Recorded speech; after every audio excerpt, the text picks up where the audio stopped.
anak-anak belajar agama, Tuhan pimpin dari awal dengan akhirnya supaya dapat berjalan dengan baik. Kiranya kasih kepada anugerah-Mu nyatakan kepada kami di dalam nama Tuhan Yesus Kristus. Haleluya. Amin. Shalom. Oke. Jawabnya kita absen dulu ya.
Dengan kita mendapatkan bimbingan Roh Kudus, kita bisa hidup seturut dengan firman Tuhan.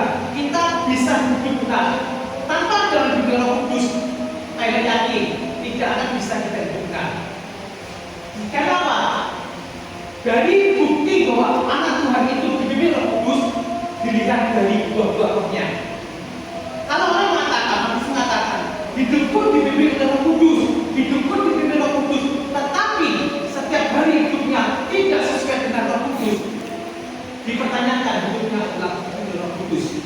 Contohnya, kalau kalian ke gereja, gereja, puji Tuhan, menyembah Tuhan. Kita pulang, biso-biso, digadai biso-biso.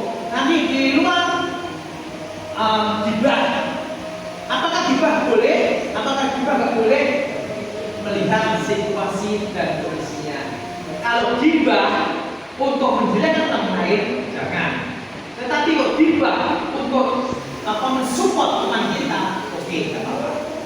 Contohnya, tanya, gibah untuk mensupport orang lain gimana?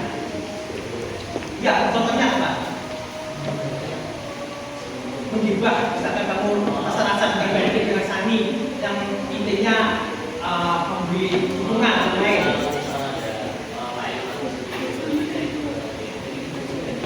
Nah, betul. Nah, ini salah satu contoh daripada gibah yang positif. Ryan bilang, dia misalkan ngomong dengan Patrick, dengan Sani, dia bilang gini, Ayo kenapa ya kok sedih ya? Mari kita tanya, Ayo kenapa sedih? Mungkin dia karena ada masalah apa? Kita doakan, itu hal yang positif. Tapi gibah yang negatif, misalkan, bocah itu loh, maling, bocah itu. Kita menyebarkan aib orang lain, itu tidak boleh. Hidup anak Tuhan yang dipimpin oleh Roh Kudus, dia mencerminkan sebagai anak-anak terang. Hidup sesuai dengan firman Tuhan, terbukti dari buah-buah roh. Selanjutnya kita lihat dua sistem operasi dalam hidup pelajar, yaitu daging vs roh. Galatia 5 ayat 16-17, ayat dekat. Galatia 5 ayat 16 dan 17.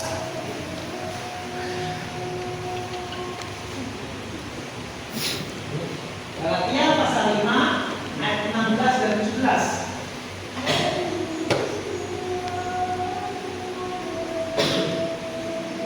Oke, ayat tadi, baca tadi.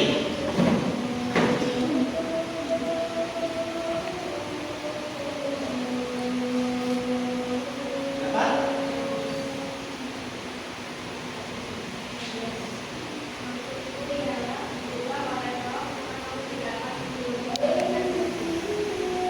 Ayat 17, 16, 17.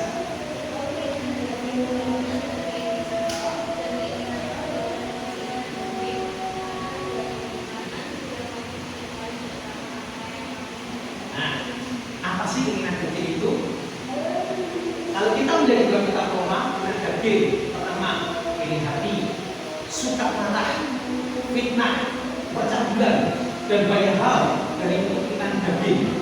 Tetapi keinginan roh berlawanan, karena Roh Kudus melarang anak Tuhan, melarang orang-orang yang dibimbingnya itu hidup sesuai dengan firman Tuhan dan tidak boleh hidup sesuai dengan keinginan daging. Yaitu mereka melarang, jangan fitnah, jangan suka marah. Malah boleh, asalkan tidak sampai matahari terbenam. Fitnah itu juga tidak diperbolehkan. Kebanyakan anak-anak orang-orang yang percaya Tuhan, kebanyakan manusia, mereka sering di dalam berbicara menang baik. Belum pernah mereka menjumpai orang mengatakan bisa sampaikan pada Sani. Mungkin Sani ngomong dengan Ryan, mungkin bisa tetap mungkin Ryan juga Patrick, mungkin ada tapi ada tambah-tambahannya sedikit. Sampai ke Melo, sampai ke Yudit, ada tambah-tambah terus. Dan kadang-kadang perkataan-perkataan yang baik itu menjadi buruk. Karena apa? Mereka saling ngomong yang baik dikurangi. Tetapi kalau seseorang hidup di dalam roh, pada saat Sani ngomong dia lain ngomong karena hidupnya lain bukan Roh Kudus. Maka lainnya juga akan ngomong kepada Patrick juga maka Patrick juga ngomong dengan Melo maka ngomong dengan Yudit Karena apa? Hidupnya dipimpin Roh Kudus. Tetapi kalau di dalam lingkaran 5 ini ada salah satu anak Tuhan yang tidak dipimpin Roh Kudus dan dalam kedagingan, pasti akan ditambahi dengan hal-hal yang negatif. Hasilnya apa? Fitnah. Contohnya aja, apa aja? Ryan punya pacar. Ryan punya pacar, pacarnya cantik, pacarnya setia, beribadah. Ryan ngomong dengan Sani, aku dia pacar, bocah kayu, dia rajin ke gereja. Bagaimana ya kira-kira? Aku kok mau dekat dengan dia itu takut bagaimana? Juga sungkan.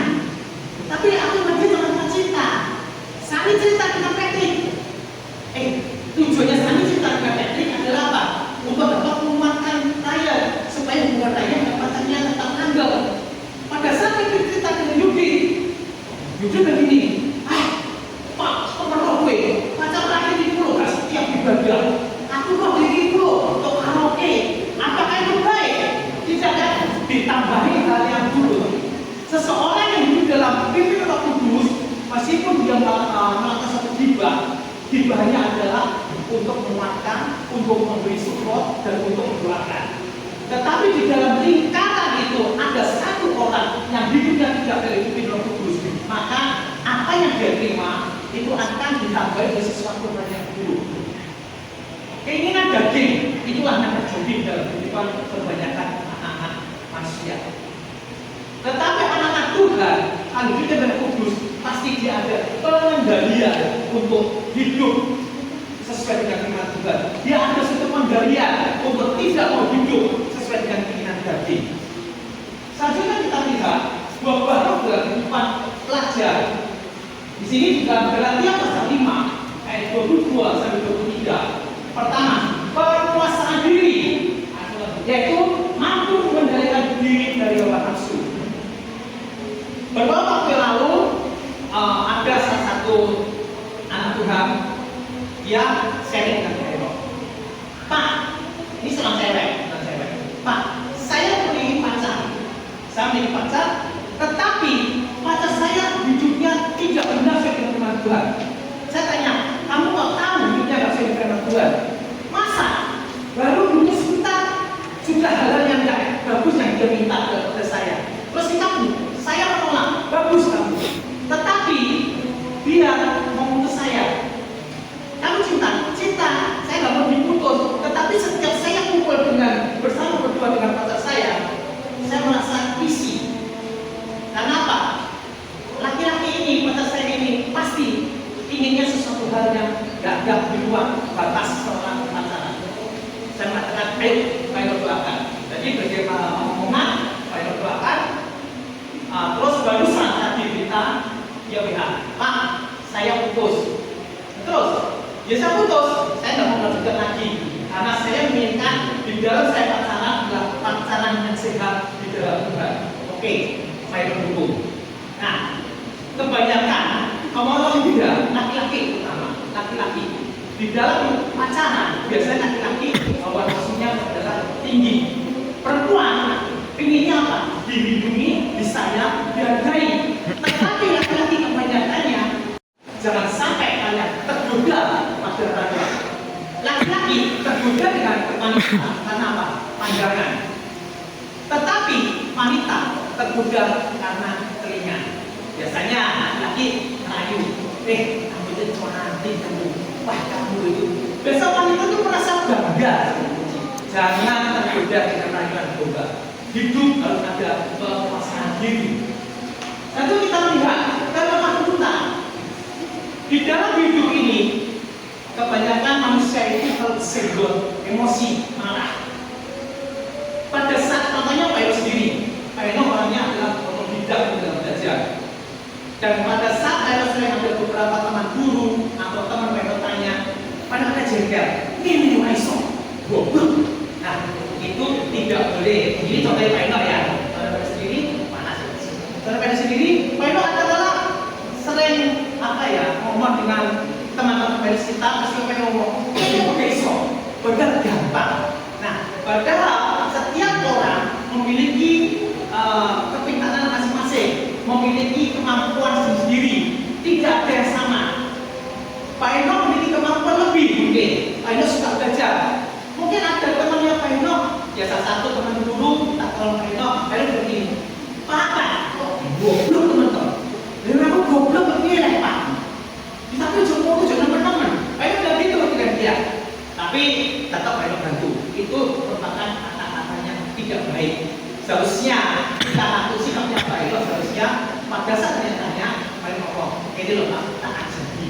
Seharusnya ini memang kelemahannya Pak Eno sendiri. Dan Pak Eno sampai saat ini belajar. Ada malah Pak Eno bisa lemah lembut, ada malah juga nggak bisa lemah lembut. Dan ini merupakan peperangan buat diri Pak Eno untuk bisa mendapatkan penguasaan diri dalam hal kelemahan lembutan. Pak Eno berdoa terus supaya Pak Eno memiliki kelemahan lembutan. Dan Pak Eno usaha menekan dirinya Pak Eno jangan orang keras. Kalau dulu Pak Eno memang sangat keras. Kalau Pak Eno emosi udah berat-berat karena emosinya tinggi. Tapi ukuran Tuhan dengan kekuatan Roh Kudus sedikit demi sedikit, step by step, Pak Eno bisa berubah. Itu karena kekuatan Roh Kudus. Tanpa kekuatan Roh Kudus impossible. Pak Eno ada suatu kekuatan untuk menjadi Tuhan Tuhan.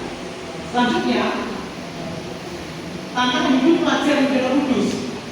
Kita melihat tekanan lingkungan. Apa sih tekanan lingkungan di dalam pelajar di Roh Kudus? Ketik apa itu? Tekanan lingkungan yang kita hadapi. Kenapa sebenarnya?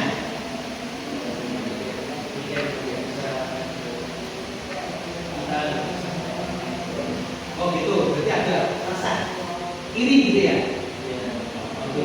Nah, dasar apa tekanan? Lingkunganmu apa?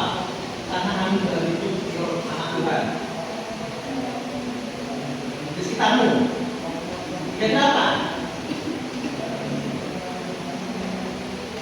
Kebanyakan tekanan sosial dan akademik sering bertentangan dengan nilai-nilai Kristiani.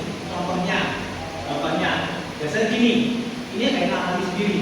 Pada saat SMA, teman-teman circle-nya Pak Eno suka minum. Pada saat pertama kali Pak Eno suka minum SMP, SMA, Pak Eno ingin berhenti, nggak pengen membuat lagi. Tetapi circle-nya Pak Eno mereka pengaku, mereka mengatakan gini, ayolah no, segelas saya loh, sepurane gak, malah gak bolo.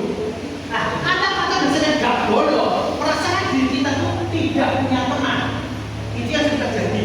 Kita sering belajar teman-teman kita untuk melakukan hal yang buruk, tapi kita tolak. Akibatnya apa? Pasti kata-kata begini, gak boleh, gak soke, Nah, itu yang sering jadi tantangan di depan para pelajar-pelajar yang ingin hidup juga Roh Kudus. Yang kedua, kebanyakan terjadi adalah nyontek. Ayo, nomor itu ayo. Bukan. Kebanyakan terjadi gitu. Kalau kamu nyonteki, gak nyonteki. Nah, Mas Wes, gak usah menjadi omongan di luar. Nanya loh, teknik ini sumpah dongin. Bicara nomor itu yang awalnya tenang. Nomor itu, gak bodoh. Nah, sering terjadi dalam kehidupan anak Tuhan yang punya Roh Kudus.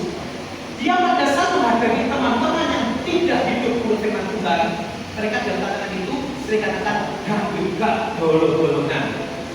Itu yang terjadi. Bagaimana sikap kita? Sikap kita harus tetap hidup menurut firman Tuhan. Saat ini, Pak Eno ada satu masalah. Pak Eno ada masalah kejadiannya kemarin. Hari ini juga masalahnya belum selesai. Ada salah satu orang, dia itu nggak suka dengan Pak Eno. Dan dia nggak suka, dia itu menyebabkan hal-hal yang buruk. Hal yang buruk, Pak Eno bisa mendekati dia, tapi dia mesti menolak Pak Eno. Pada Tuhan tolong, pada Tuhan teman, iya toh, kok ini aku gak lapo-lapo. Dan juga sikapku selama ini dengan dia itu baik saja. Tapi kenapa sifatnya seperti itu? Jadi akhirnya Pak Eno terbuka dan pada saat tadi ketemu tetap menunjukkan wajahnya tidak suka Pak Eno. Pak Eno komen. Yang penting dalam hidup Pak Eno menunjukkan sikap dia seorang anak Tuhan tetap baik dengan mereka. Mereka nggak suka dengan Pak Eno, komen bagi Pak Eno. Dalam apa? Hidup Pak Eno adalah milik Tuhan. Hidup Pak Eno harus sesuai dengan firman Tuhan. Demikian juga dengan kalian. Kalian di dalam hidup Multi Center dengan hidup bersama dengan teman-teman kalian di dalam sekolah, di dalam masyarakat, tetap tunjukkan hidup sebagai anak Tuhan. Jadi jangan kalian ikut-ikutan dengan cara-cara mereka. Meskipun mereka mengatakan, wes gak usah digolongi, wes gak usah kocok-kocokan, no comment. Kalian gak usah punya pikiran, aku gak digolongi piye, aku gak dikocok piye. Kalian jangan sedikit pun punya pikiran seperti itu. Tuhan, anak kita, Roh Kudus menghibur, dia akan menghibur iman kita. Selanjutnya, kedua, godaan daging. Yang seperti Pak Eno ngomongkan, iri hati, kemarahan, percabulan, dan keinginan duniawi lainnya yang berusia iman. Seperti Pak Eno bilang, dia kata iri. Iri boleh. Ini dalam dua hal yang dikatakan. boleh dan tidak boleh. Maksudnya gimana? Boleh kalau itu mendorong kita, membuat semangat kita semakin maju. Tapi kalau iri, kita malah menjelek-jelekkan, iri malah membuat hal sesuatu yang negatif, itu yang nggak boleh. Pak Eno suka iri. Pak Eno memang sifatnya Pak Eno itu nggak suka kalah. Di dalam penampilan Pak Eno, nantinya Pak Eno bilang temannya Pak Eno bilang, Mas Roni, Mas Wiki, dulu itu satu-satunya sehingga belum kalah. Sifatnya Pak Eno satu, nggak mau kalah. Kalau ada orang yang lebih dari Pak Eno harus bisa mengejar mereka. Pak Eno harus bisa melebihi dia. Bukan Pak Eno langsung iri, Pak Eno langsung wah, bahaya nih. Enggak. Tapi pada saat contohnya ini, saat ini Pak Eno belajar aplikasi namanya Robot AI. Pak Eno pada saat Zoom ada kuliahnya Pak Eno, kemudian Pak Eno ada PPG, itu Zoom, Pak Eno tetap ngajar. Hari ini ada Zoom, tetapi di rumah ada Pak Eno. Caranya gimana? Dengan sistem robot. Seolah-olah Pak Eno hadir, maksudnya Pak Eno ada di sana. Dan pada saat rektor tanya, Eno ada. Itu adalah AI robot. Dan itu Pak Eno itu iri dengan salah satu dosennya Pak Eno, Michael. Dia bisa buat seperti itu. Tapi ada suatu keterbatasan. Keterbatasannya apa? Hanya orang itu saja dan bajunya tidak bisa diganti, backgroundnya tidak bisa diganti. Nah, Pak Eno membuat suatu aplikasi sendiri. Wajahnya Pak Eno, gayanya bentuk bisa berubah-ubah, bajunya juga bisa berubah-ubah. Itu yang Pak Eno buat. Jadi Pak Eno ada lebih, ada plus dari dosennya yang Pak Eno. Itu salah satu pilihannya Pak Eno. Dan Pak Eno tunjukkan bahwa kamu bisa, aku pun juga bisa. Seperti Pak Eno juga belajar tentang saham. Tentang saham, Pak Eno lihat ada seorang bilang, main saham satu hari bisa untung ini 1% sampai 2%. Caranya bagaimana? Pak Eno belajar. Pak Eno satu, sikapnya Pak Eno memang nggak suka tanya. Mengapa kamu bisa 1% 2%? Caranya bagaimana? Itu Pak Eno nggak suka. Dan Pak Eno mengadakan riset sendiri, Pak Eno mengadakan survei sendiri. Caranya bagaimana? Itulah sikapnya Pak Eno. Ini boleh, tapi tujuannya adalah untuk mensupport kita untuk lebih maju. Janganlah ini malah menjatuhkan lawan kita. Janganlah ini untuk membuat orang itu menjadi sakit. Ini boleh, tetapi untuk mensupport kita lebih maju. Lalu yang ketiga, pentingnya disiplin rohani. Doa dan membaca Alkitab adalah sangat-sangat penting untuk mendengar dan kudus kata-kata. Ini, saat ini kalian pada saat berteman, ada sesuatu yang melakukan hal yang buruk atau mencuri dibaca dalam hati kalian pasti begini, cuek. Tapi kamu ingin mencuri, tapi dalam hati jangan, karena ada pesan takut. Itu adalah pemikiran kudus. Karena apa? Kalau kita melihat penciptaan manusia pertama kali pada saat alam menyusut, itu adalah roh. Manusia terdiri dari tiga hal: tubuh, jiwa, dan roh. Tubuh pada saat kita mati itu kembali pada anak. Jiwa itu adalah mempertanggungjawabkan setiap apapun yang kita lakukan di hadapan Tuhan Allah. Roh kembali kepada pemiliknya. Tubuh tanpa ada roh dia nggak bisa hidup. Yang menjadi pertanyaan dari kita. Sekarang di Cina menciptakan manusia kloning. Menurut kamu, Milo, manusia kloning ini, dia rohnya itu hidup karena Roh Kudus, apakah sama seperti binatang?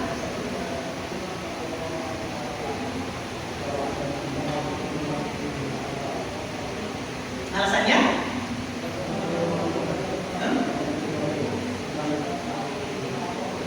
Masih kloning, tapi dia hidup kok. Binatang. Alasannya Milo seperti Cina pada baca saat ini dibuat satu kloning manusia, dan yang kedua dibuatlah pembenihan hamil, tapi bukan melalui pernikahan, bukan melalui hubungan badan. Contohnya Contohnya, spermanya Henok dengan sel telurnya siapa? Tahu berbeda dan diambillah sel telur dan spermanya terbaik supaya menghasilkan bayi yang terbaik, ya kan? Kalau cloning dengan DNA, Pak Henok misalkan Sani, dengan mengambil sampel DNA-nya Sani, Pak Henok bisa menciptakan Sani nanti. Nah, seperti itu. Tetapi di dalam dunia pengetahuan, dunia sains, dia mengatakan tidak setuju. Alasannya apa? Karena sikapnya, tingkah lakunya tidak seperti manusia. Dewasa misalkan besarnya seperti Sani, tetapi diem ngomong ini. Dan itu perlu diajar dulu caranya, etikanya bicara bagaimana, caranya untuk memiliki perasaan bagaimana, diajar dulu. Dan keuntungan daripada cloning itu, satu orang seperti yang saya ceritakan bisa menguasai sampai 10 bahasa.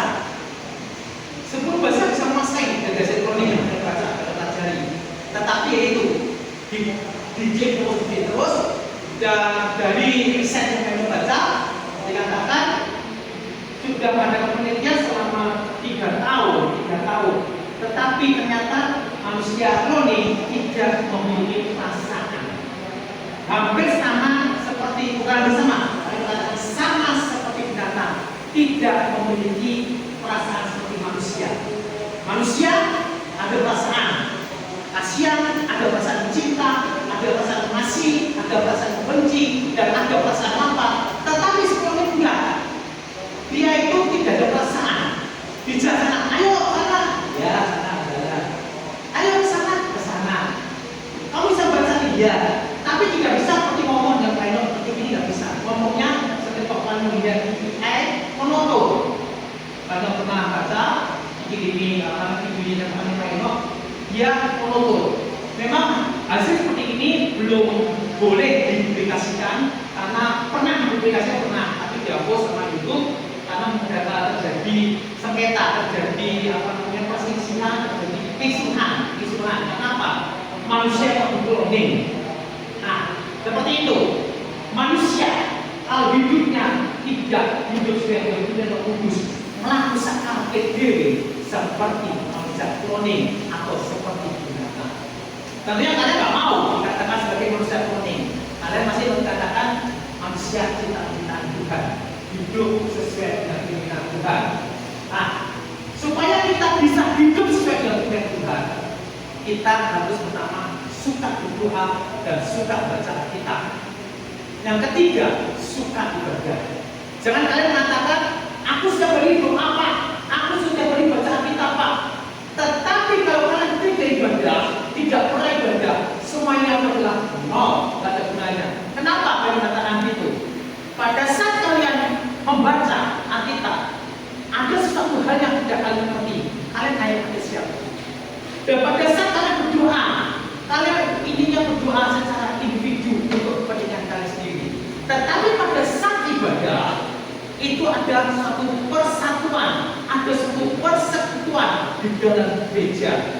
Jadi kita bisa saling mendoakan, kita mendengarkan firman Tuhan supaya kita boleh membantu Tuhan, dan kita mengerti apa yang dimaksud Tuhan. Dengan kalian suka baca kitab, kalian suka berdoa, kalian juga suka ibadah. Saya yakin ada suatu pengendalian diri untuk hidup sesuai dengan firman Tuhan. Selanjutnya,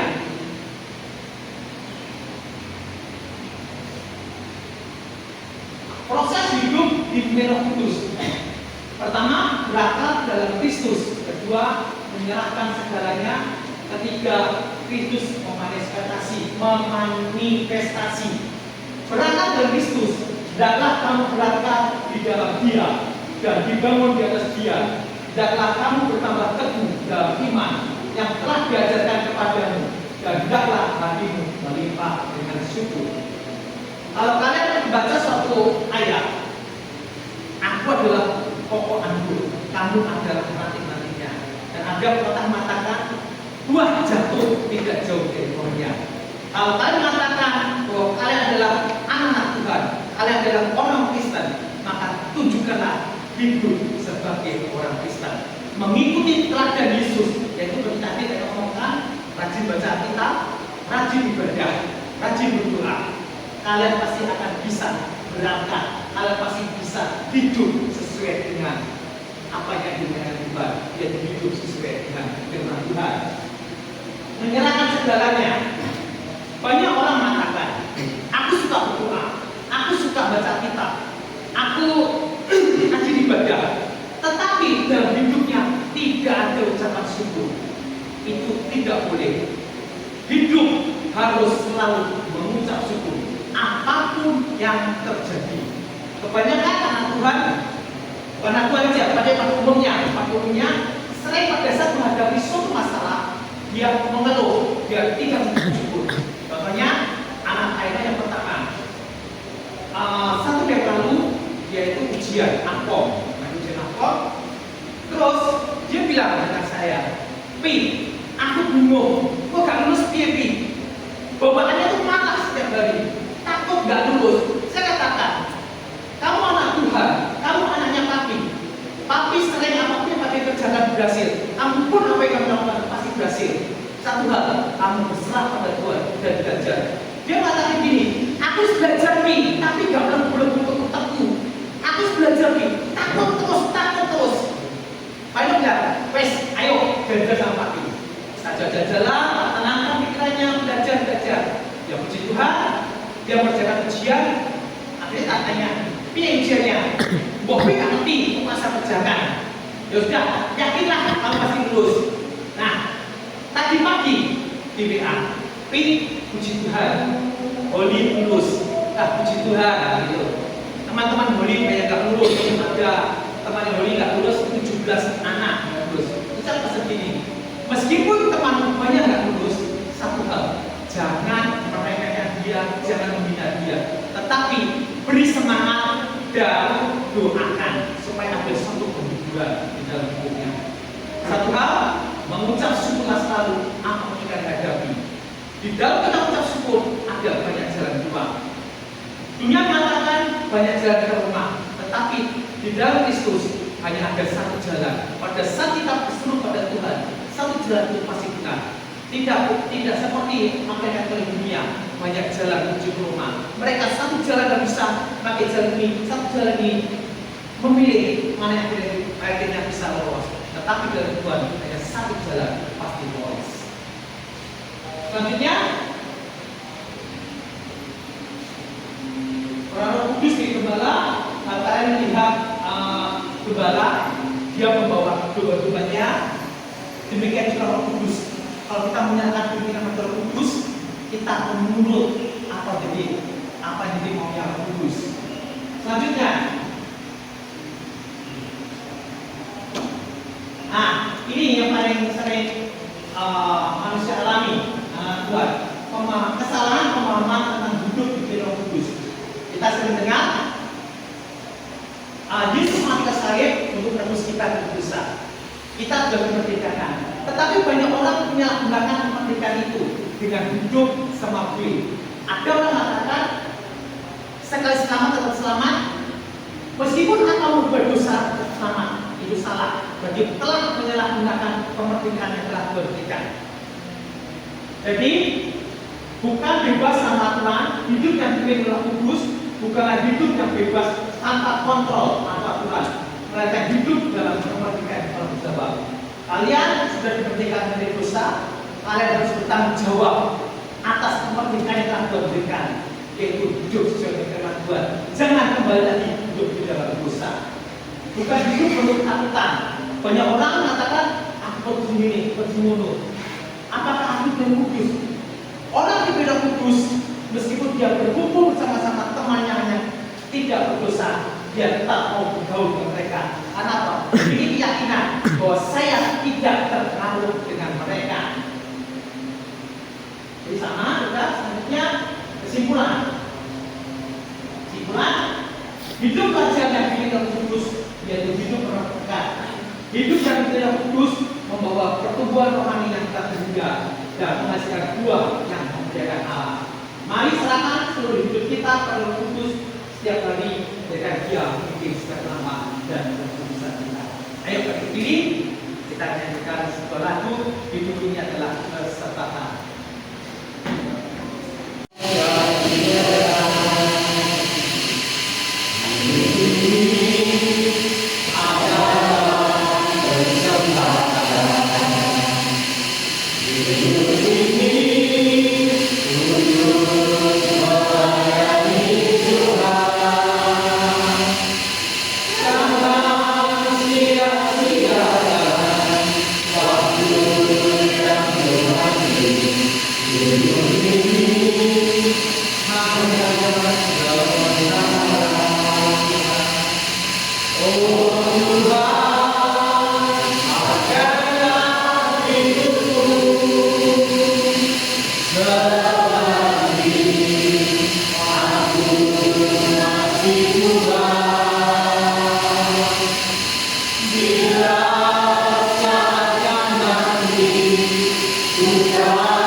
dalam pimpinan.